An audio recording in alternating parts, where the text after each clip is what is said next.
What's up, everyone? Welcome to FILMspiration, The Process. My name is Edgar Ibarra. The book is called Fearless by Shawna Baca, and let's go ahead and jump straight into it. What the book is, how it came about, etc. Hi, I'm so happy to be here, and thank you for inviting me today. My name is Shawna Baca, as you just introduced me. I'm a filmmaker. I was born in East Los Angeles, and I became a filmmaker probably about 18 years ago. Originally, I was producing theater in San Diego when I lived there, and I decided that I wanted to get into filmmaking. So I wrote a short and started looking for people in the film business to help me out. And so I started making films probably about 18 years ago. And about, 10 years ago, 13 years ago, I was selected by Steven Spielberg and Mark Burnett for their Fox television show called On the Lot. And that sort of like started spiraling and launching my career. And I started to get hired to do new media projects for corporate companies and nonprofit organizations. And that's kind of where I've been for a while. And then recently I went back to school to get a degree in screenwriting because I thought, I wanted to become a better writer. And now I'm currently in development on my first feature film. And I just produced a documentary and wrote a book. Well, I was inspired to write the book, one after I lost my best friend, Kat, in a kind of freakish car accident. She died, and then my grandmother died. So it was kind of in a dark place. And it made me realize, and look at life, like we question our mortality, right? When we lose people that we love, that are close to us. And so I was on this journey of, I'm a filmmaker. I just want to make a feature film. I want to get, cracking, maybe move into television and stuff. But my whole world like literally stopped at that point. And as I was taking an inventory, I knew that, as humans, we have no idea how much shelf life we have. So I started to think, like, what are my regrets? And one of them was going back to school. Like, I had never finished my degree. So I said, you know what? I don't want to get to 50, 60, 70, 80 if I'm lucky and look back and regret something. So I decided that I was going to go back to college to finish my degree. And then, I was already directing, and I thought, well, what can I benefit, most from? And I thought that, story is king, right? You could have a great story and a crappy production value, and it still has a good, substance of material, and it's watchable, and you'll relate to the story. So I thought, well, if I become a better writer, I will ultimately become a better filmmaker. So I went back to school, and it was really hard, because you're looking at somebody who's like who was in their 40s going back to school. It's like I had to change my whole life, and then I had like purple hair, and I think people thought I was more closer to their age Yeah. than the teachers' ages. So that was kind of but it was an interesting perspective because, you know, to be accepted by your peers and fellow students, it gave me a real insight into what it's like to be 21, 25, 27, you know, again. And I started to notice that there were mental health had become such a huge thing on college campuses. And, you know, I had no idea that the second leading cause of death on college campuses was like suicide. So, you know, I also went to school during the time of the first presidential election when it was Donald Trump versus Hillary Clinton. And I remember being in school that day when he got elected. And like this, over the loudspeaker, and the president of the college, you know, that I went to said, anybody who needs to talk to, you know, somebody, you know, we know, like, it was basically like doom, like the world has become a dark place, you know.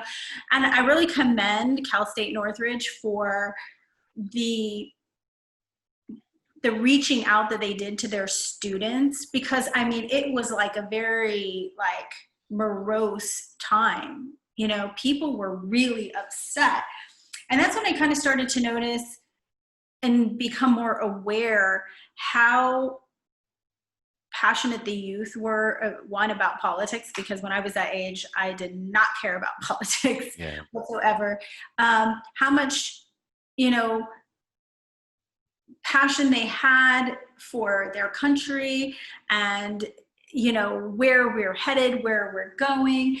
And at the same time, you know, I would see that the anxiety levels just spiking over time. You know, people would have anxiety attacks to, you know, even get up and speak in front of the class.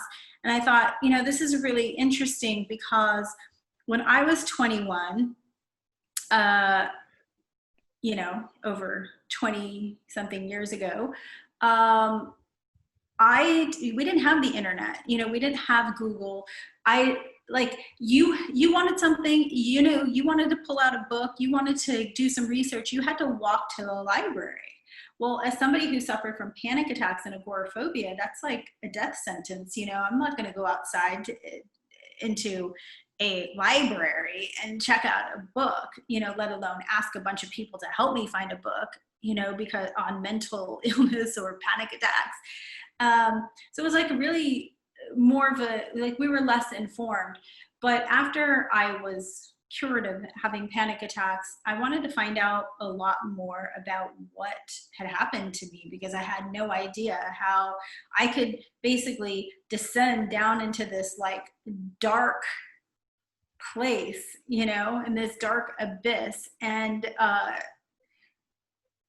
never wanted it to happen again. So I tried to research, I tried to help myself, I tried to, you know, do some preventative causes and stuff, but there wasn't a lot of books written on this subject matter at that point in time.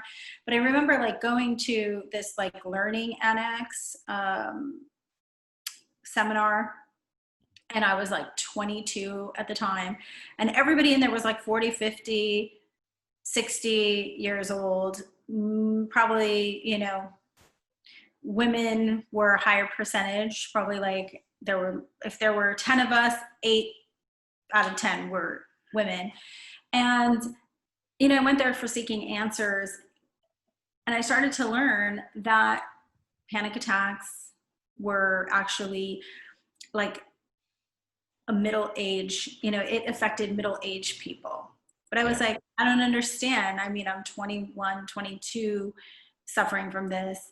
I'm not ready to have a midlife crisis. Am I having a midlife crisis, you know? And then now flash forward, you know, a couple of decades later, I'm at school, and now I'm finding out that it's predominantly affecting people in high school and college age, you know, still with a higher percentage of women affected than men. And I thought, like, well, where did this shift and change and turn, right?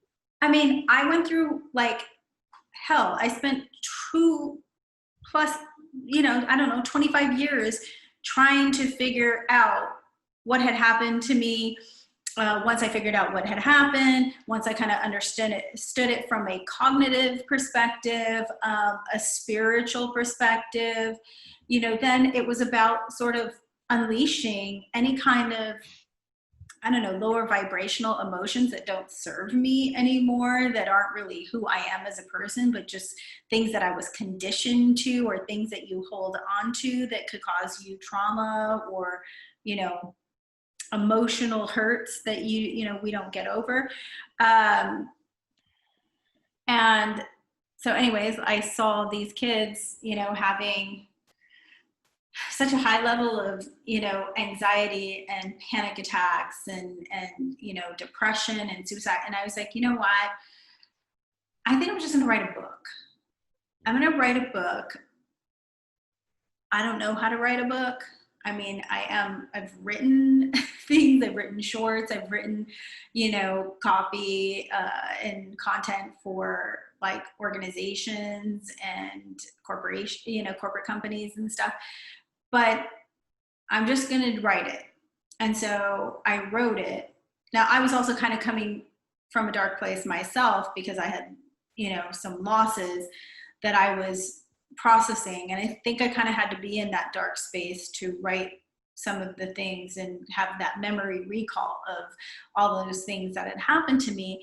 And I figured, well, I think if one person can benefit from something that they read in my book, then, it was worth writing. If not, it's just going to be a purge.